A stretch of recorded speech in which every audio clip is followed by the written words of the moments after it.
ভাইয়া আমার বয়স হয়েছে, কিন্তু বিয়ের বয়স আমার হয়ে গেছে, কিন্তু যৌতুকের জন্য তো আমার বিয়েটা হচ্ছে না। এখানে আমার আটকে গেছে বিয়েটা। এই কারণে মানুষ বলবে আর কি, তোমার তো বিয়ের বয়স হয়ে গেছে, তুমি কেন বিয়ে বসছো না?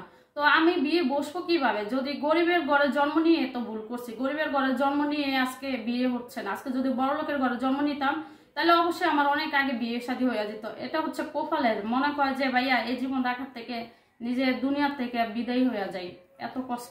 আসসালামু আলাইকুম, জীবনের গল্প অনুষ্ঠানে আপনাদেরকে স্বাগত। আমাদের ক্যামেরার সামনে বসে আছে সেই মিষ্টি কিউট আপু, শুনবো তার জীবনের গল্প। আসসালামু আলাইকুম আপু। ওয়ালাইকুম আসসালাম। আসসালামু আলাইকুম ভাইয়া। কেমন আছেন আপু? বেশ একটা ভালো না। কেন ঝর্ণা আপু, কি হয়েছে তোমার? মনের মতন মানুষ পাইতেছি না, এই কারণে। আপু আমরা কি করব, তুমি আলহামদুলিল্লাহ যেভাবে হাসি খুশি ভাবে আসছো, আমি তো ভাবছি তুমি মনের মানুষ পেয়ে গেছো। কেন পাচ্ছ না, কি হয়েছে বলো তো একটু। জানি না এটা আমার ভাগ্যের দোষ নাকি, বলতে পারি না। এমনটা কেন আমার সাথে হয়, অন্য কারোর সাথে হয় না। তো ভাই আপনাদের এখানে আরো আগে অনেক ভিডিও করছি, করে আমি চলে গেছি, কিন্তু এখানে আসা পড়েনি। তো আমি চাই যে এখন আমি যে ভিডিওগুলো করতেছি, আমি একটা ভালো মনের একজন মানুষ চাই, যে সব সময় আমার সুখ দুঃখে আমার পাশে থাকবে, আমার দায়িত্ব নিবে। আমার পরিবারের দায়িত্ব নিতে হবে না, আমার দায়িত্ব নিলেই হবে। আমার ছোট একটা বোন আছে, আমার বাবা আছে, বাবা অটো রিক্সা চালায়। তো আমি চাই একজন ভালো হাজবেন্ড হিসাবে। দর্শক আপনারা দেখছেন সেই রিক্সাওয়ালার মেয়ে ঝর্ণা। ঝর্ণা এসেছে তার মনের মানুষের জন্য। সে একজন স্বামী চায় যে তার দায়িত্ব নিবে, কিন্তু সে একে একে আমাদের এখানে 2টি ভিডিও করার পরে ওনার মা অসুস্থ হওয়ার কারণে উনি চলে গেছে। আমারটা পারি নাই ওনাকে কারোর সাথে কথা বলাইতে। আসলে দুঃখজনক ব্যাপার। আসলে আপু তুমি সেই জন্য আমাদের হয়তো বা রাগ করার কোনো ইয়ে নেই। আমরা তুমি তোমার কারণে, তোমার ফ্যামিলি অসুস্থর কারণে তুমি চলে গেছো, আমরা পারি নাই কারোর সাথে কথা বলাইতে। আচ্ছা আপু এখন বলো কিরকম মানুষ চাচ্ছ তুমি, কিরকম? আসলে ভাইয়া মানুষ চাচ্ছি একজন মনের মতন একজন মানুষ চাচ্ছি, যে হাত ধরার মতন এমন কোন লোক পাইতেছি না, যে মানুষটা সব সময় সারা জীবনের জন্য আমার হাতটা ধরে রাখবে, এরকম কোনো মানুষ পাচ্ছি না।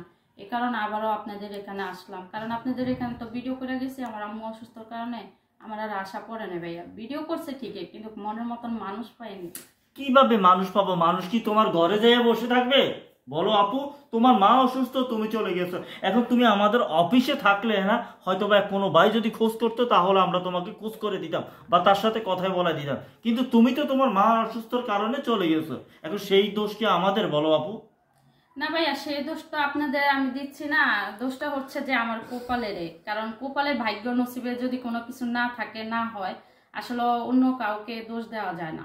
আসলে কপালে ভালো থাকলে হয়তো ভালো কিছু হইতে পারে, আল্লাহ তাআলা হয়তো বা তোমার জন্য ভালো কিছু অপেক্ষা করতেছে।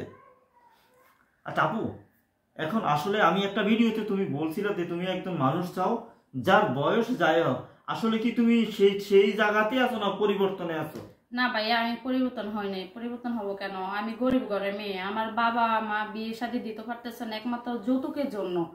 আমার দেখেন আপনার কেন আপু? আসলে আলহামদুলিল্লাহ তোমাকে দেখতে অনেক সুন্দর লাগতেছে, কিউট আপু। আসলে আপু তোমাকে এই বয়সে আসলে কি প্রেম ভালোবাসা কি করো না? মাশাআল্লাহ যে চেহারা তোমার। আসলে প্রেম ভালোবাসা আমাদের গরিবের জন্য না, প্রেম ভালোবাসা হচ্ছে বড় লোকের জন্য। প্রেম ভালোবাসা যদি কারোর সাথে করতাম অথবা থাকতো, কেউ যদি পাশে আইতো, তাইলে মনে করেন যে কবে বিয়ে শাদী হয়ে যেত, স্বামী সংসারে থাকতাম, আমার বাচ্চা টাচ্চা থাকতো, তাইলে আর এত কষ্ট করা হতো না। আচ্ছা আপু এখন তোমার সাথে যোগাযোগ কিভাবে করবে? তুমি কি আমাদের অফিসে এখন থাকবে? হ্যাঁ ভাইয়া, আমি আপনাদের অফিসে 2 দিন আসি, থাকবো। আমার কাছে তো ফোন নাই, আমার সাথে যদি যোগাযোগ করতে হয় তো ভাইয়াদের মাধ্যমে, আপনাদের মাধ্যমে যোগাযোগ করলেই হবে। আমি 2 দিন আপনাদের এখানে আসি অফিসে। দর্শক আপনারা শুনছেন ঝর্ণার জীবনের গল্প। ঝর্ণাকে যদি আপনাদের ভালো লেগে থাকে তাহলে তার একটি স্ক্রিনশট মারে ভিডিও লাস্টে যে নাম্বারটি দেখতে পাচ্ছেন স্ক্রিনে, সেই নাম্বারটি আমাদের ইউটিউব কর্তৃপক্ষের। তার দায়িত্ব নিতে যদি চান এমন কোনো ভাই থাকেন তাহলে অবশ্য তার স্ক্রিনশট মেরে পাঠাবেন, তারপরে আমরা আপনাদের সাথে যোগাযোগ করব। ঝর্ণা আমাদের অফিসে 2 দিন থাকবে, যদি কোনো ভাই চান তাহলে অবশ্যই যোগাযোগ করতে পারবেন। ভালো থাকবেন, সুস্থ থাকবেন, আল্লাহ হাফেজ।